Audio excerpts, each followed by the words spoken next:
capítulo de número 11, versículo 6 da carta aos Hebreus, diz assim: ora, sem fé é impossível agradar, porque é necessário que aquele que se aproxima de Deus creia que Ele existe e que é galardoador dos que o buscam.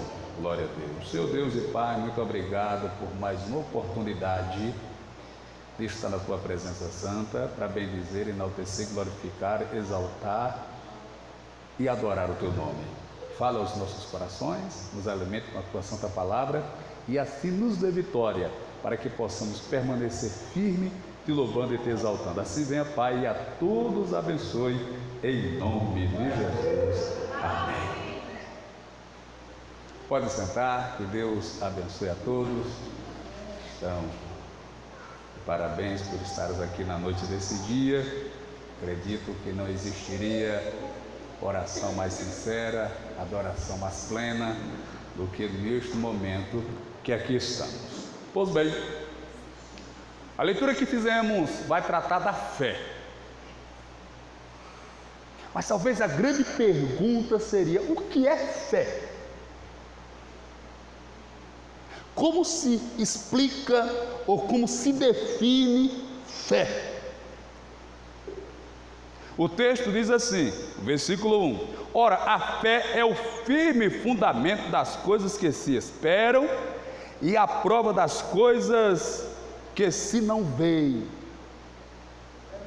Fé é algo abstrato.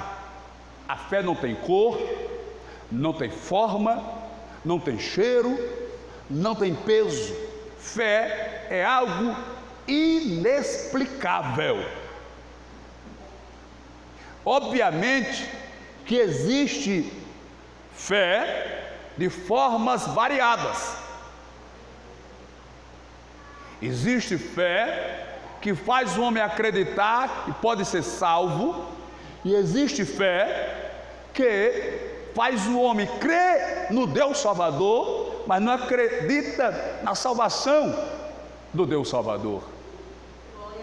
Muitas pessoas dizem: eu creio em Deus, mas não creem na salvação que Ele pode proporcionar. Por isso que a fé, ela tem as suas variações. Por isso que o apóstolo ele diz que um dos dons é o dom da fé. Por quê? Porque vai existir a fé natural e a fé espiritual, a fé salvadora. A fé natural é aquela que você pergunta para todo mundo se ele crê que Deus existe, e ele vai dizer que crê.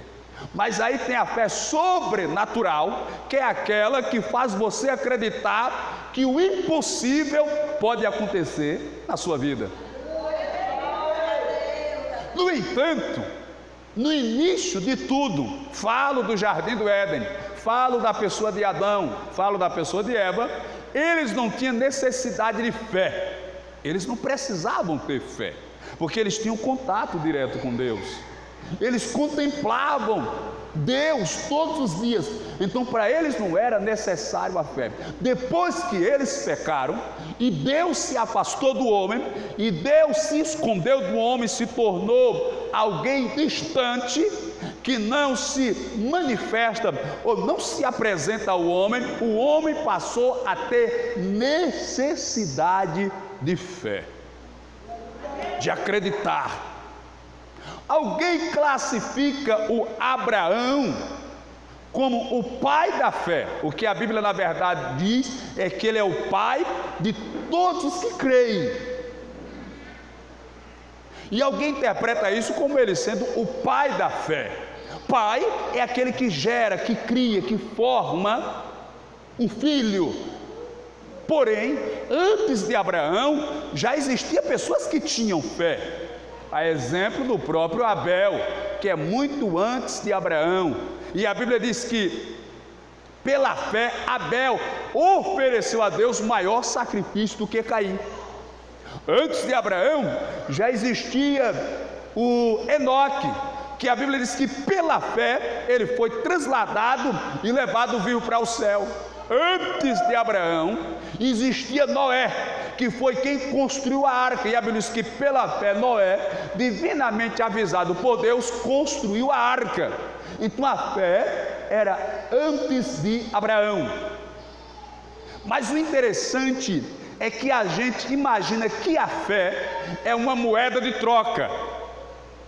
A gente imagina que a fé é algo que vai nos dar direito de que Deus seja até obrigado a nos conceder aquilo que nós desejamos. Então, se alguém está doente, ele pensa que Deus é obrigado a lhe curar, porque ele crê que Deus lhe cura. Se alguém está desempregado, por exemplo, ele imagina que Deus é obrigado a abrir uma porta de emprego para ele, porque ele crê que Deus pode lhe dar o emprego. E assim se abre um leque de situações, de problemas, de lutas, que nós achamos que isso vai causar em Deus uma obrigação de nos abençoar, de nos agradar, porque nós cremos nele, porque nós temos fé nele. E é aqui onde está o grande equívoco de muitas igrejas e de muita gente. Achar que, pelo fato dele ter fé, Deus agora vai ser obrigado a realizar todos os seus desejos, todas as suas vontades, todos os seus projetos, todos os seus sonhos. Deus agora está obrigado a fazer, porque ele tem fé. Então, se eu tenho fé, Deus agora é obrigado a me agradar. Mas a fé não é para Deus nos agradar. A Bíblia diz que sem fé é impossível agradar a Deus. A fé não é para Deus nos agradar. A fé é para eu agradar a Deus. É o contrário, irmão. Ou seja, a fé, ela significa o seguinte: se eu estou doente, mesmo doente, eu louvo ao Senhor, eu adoro ao Senhor, eu sirvo ao Senhor e continuo fiel ao Senhor. Então essa fé não é para que Deus me agrade, mas para que eu agrade a Deus. Se eu tenho fé, eu perco o emprego, fico desempregado, fico sem dinheiro, mas essa fé me faz, mesmo desempregado e sem dinheiro, servir, temer, obedecer e adorar a Deus, porque a fé não é para Deus me agradar, é para eu agradar a Deus. E sem fé é impossível agradar a Deus. Por esta razão eu vos falo que se você orar sem fé, não vai agradar a Deus. Se você dizimar sem fé, não vai agradar a Deus. Se você vier todos os dias para a igreja ou para o culto sem fé, não vai agradar a Deus.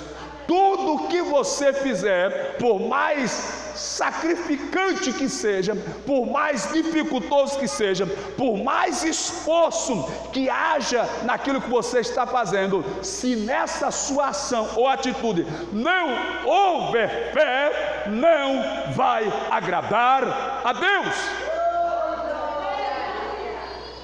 Não adiantará eu orar horas e horas, eu fazer tais sacrifícios, eu me esforçar e não acreditar no poder de Deus, porque sem fé é impossível agradar a Deus. Ora, na sequência dessa galeria, a Bíblia vai citar vários homens que, pela fé, conseguiram alcançar os seus propósitos e objetivos, conseguiram vitória.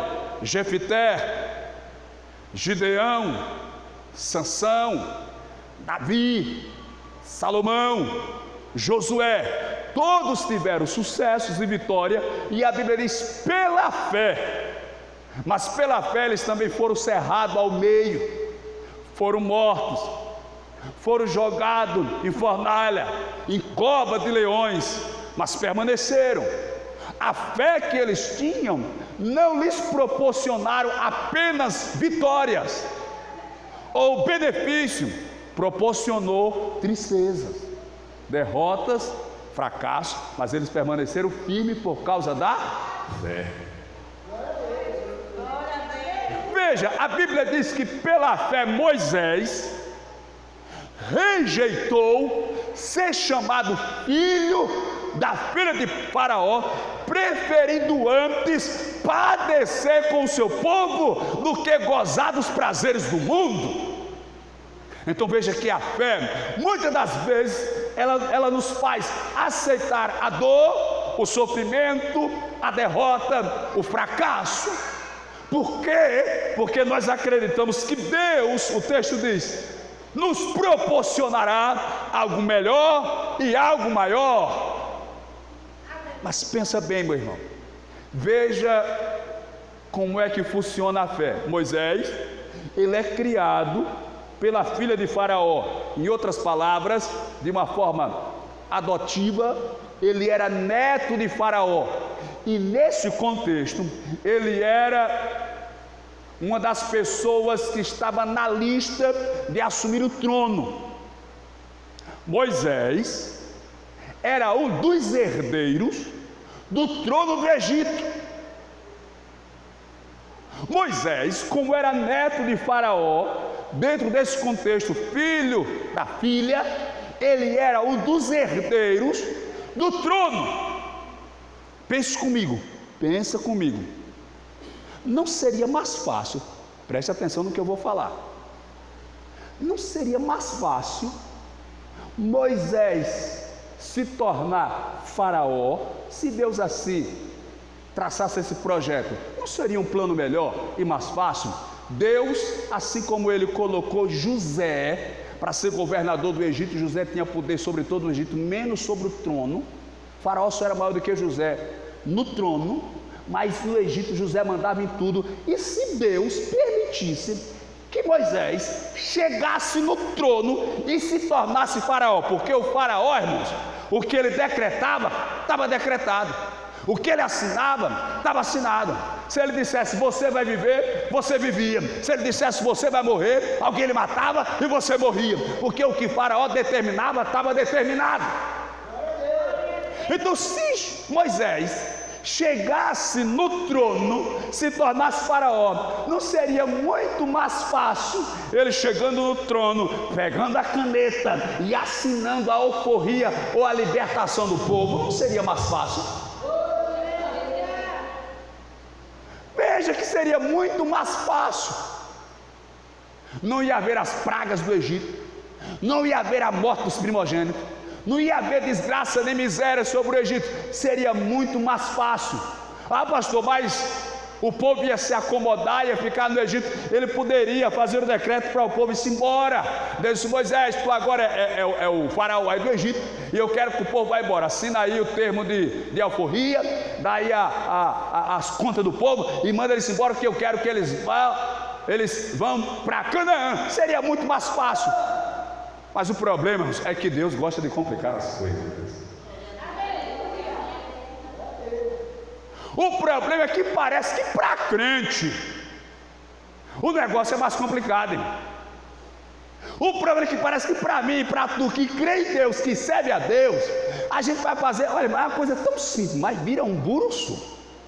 É um pega para se acabar. É uma luta que você diz: meu Deus, um negócio tão simples esse. Porém Moisés vai fazer essa declaração de fé, essa demonstração de fé, quando ele vai rejeitar ser chamado filho da filha de Faraó, herdeiro do trono, concorrente ao trono, preferindo antes sofrer com o seu povo. Isso me faz lembrar de mais duas personagens da Bíblia. Uma delas é Daniel. Lá na Babilônia, distante do seu povo, da sua terra, dos seus irmãos, do templo, dos sacerdotes. E a Bíblia diz que o nutricionista do rei veio oferecer manjares para ele comer, coisas que ele, como crente, não podiam comer. Aí ele diz: não posso comer isso, não quero, não posso e não vou. Aí o eunuco: mas se o rei te vê desnutrido, anêmico, apático, ele vai mandar me matar. Você conhece a história, ele faz uma experiência de 10 dias. Mas aí, pense comigo, ele podia chegar para Daniel e para os jovens que ali estavam: rapaz, deixa de tolice, tu está longe da tua terra, está longe da tua família, abandonado pelo teu Deus, rejeitado pelo teu Deus, e para começar, teu pai não está vendo, tua mãe não está vendo, tua mulher não está vendo, teu marido não está vendo, teu patrão não está vendo, o pastor não está vendo, ninguém está vendo. Sabe qual foi a resposta de Daniel? Não está assim no texto, mas eu entendo. Mas ele disse: mas Deus está vendo. Glória a Deus. Então veja que mesmo eles tendo a oportunidade de se beneficiar em lugares distantes de Deus, eles preferiram manter a fé. Quando o rei, eu acho que é Ciro, libera o povo para voltar para Jerusalém, lá vai ficar alguns judeus ainda, e entre eles vai ficar um rapaz chamado Neemias. Neemias, se eu não me engano, ele é o copeiro do rei. E o copeiro do rei na época, em qualquer reino, ele tinha uma função preocupante, difícil. Qual era, pastor? Por exemplo, o copeiro do rei, quando traziam a comida para o rei, o manjar para o rei, o vinho para o rei, o copeiro era a primeira pessoa que provava a comida. Aí você vai dizer: ah, eu queria esse emprego. Era o emprego de Neemias. O emprego de Neemias era quando o cozinheiro preparava a feijoada, a lasanha, a picanha, o estraga, o onofre, e colocava lá, a primeira pessoa que provava era o copeiro, Neemias. Comia primeiro do que o rei, para provar. Era para quê, pastor? Para saber se estava saborosa, se estava gostosa, se estava no tempero que o rei gostava, se estava no ponto que o rei gostava. Porque se fosse assim, esse para mim era o emprego dos sonhos. Não, meu irmão.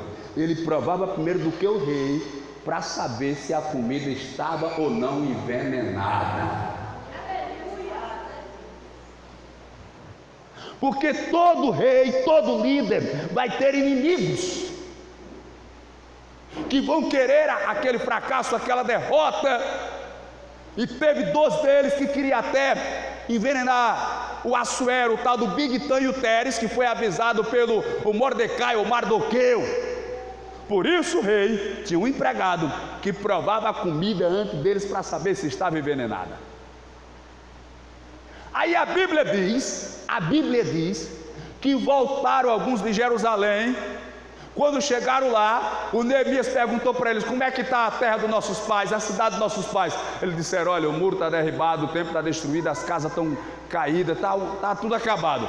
Aí a Bíblia diz que Neemias começou a ficar triste, de maneira que quando foi um dia, ele foi levar a comida do rei, o rei olhou para o rosto de Neemias e percebeu que Neemias estava triste.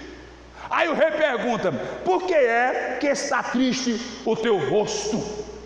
Antes tu nunca entrasse triste na minha presença, por que é que tu estás triste agora? E a Bíblia diz que Neemias tremeu, se assustou, se preocupou. O rei, pelo que me parece, não aceitava ninguém triste na sua presença. O rei, pelo que me parece, não gostava que ninguém entrasse triste na sua presença. Poderia até entrar triste, mas tinha que se alegrar na presença do rei. Você ainda não entendeu, né, meu irmão? Aleluia. Mas na presença dele, eu vou parafrasear, na presença dele até a tristeza salta de alegria. Na presença do rei tem que ter alegria. Mas Neemias está triste, porque a sua cidade natal, sua terra natal, o templo do seu Deus está derribado, destruído. Aí o Neemias O rei vai dizer para Neemias: por que está triste? O que é que está acontecendo? Como não posso estar triste, sabendo que a casa dos meus pais, a cidade dos meus pais, a casa do meu Deus, o templo está destruído.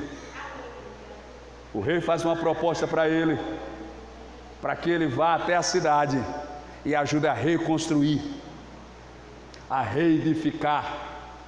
Ele pede carta ao rei e se dirige. É aqui onde está o mistério da fé, irmãos. Ele morava no palácio, ele comia dos manjares do rei, ele estava em paz, sossegado, protegido, estava livre de todo assombro, porque o rei, irmãos, o rei tem os soldados mais valentes para defendê-lo, para protegê-lo. Era sossego e paz para Neemias ali no palácio, um lugar de riqueza, de prosperidade, de paz e proteção. Mas ele disse não. É a mesma coisa de Moisés. Pela fé, Moisés rejeitou ser chamado filho da filha do faraó, morar no palácio, ser herdeiro do trono, se tornar rei do Egito. Preferiu estar com o seu povo. Da mesma forma, Neemias: não, eu não posso estar em paz sabendo que os meus irmãos, sabendo que a minha terra natal, o meu povo está sofrendo. Então ele vai lá. Então aqui está uma lição para a gente, porque se está tudo bem comigo, cada um que se vire. Se está tudo bem na minha casa, cada um que se vire. Se eu estou bem, tudo a casa de Deus, deixa para lá. Lição para a gente. Mas a fé não é algo que eu uso para Deus me agradar, é algo que eu uso para agradar a Deus. Isso é uma coisa tão profunda que Tiago diz que a fé sem a obra, ela é morta. E às vezes a nossa fé é viva, mas de uma maneira desapropriada. Como assim, pastor? Porque a Bíblia diz em 2:19 de Tiago: crê tu que há um só Deus, faze bem, mas os demônios também creem que estremecem. E para concluir, lá em Efésios 2:8 está escrito assim: porque pela graça sois salvos, por meio da fé, e isso não vem de vós, é dom de Deus. Porque pela graça sois salvos, por meio da fé, e isso não vem de vós, é dom de Deus. Ou seja, a fé muitas das vezes não é algo daqui para lá, é algo de lá para cá. Muitas das vezes Deus tem mais fé em nós do que nós em nós mesmos e em Deus.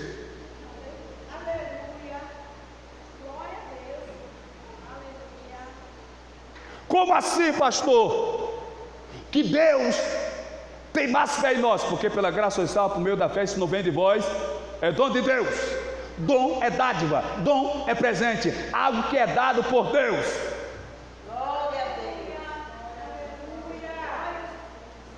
Você dormiu de ontem para hoje e se acordou. Talvez se acordou chateado, chateada, triste, revoltada, xingando tudo e todos, reclamando da vida, murmurando. Mas sabe por que Deus permitiu que você acordasse? Porque Ele tem fé em você. Sabe por que Deus permite que você está vivo, você está viva? Porque Ele tem fé em você. Porque no projeto eterno do Criador, você tem uma função, você tem uma missão.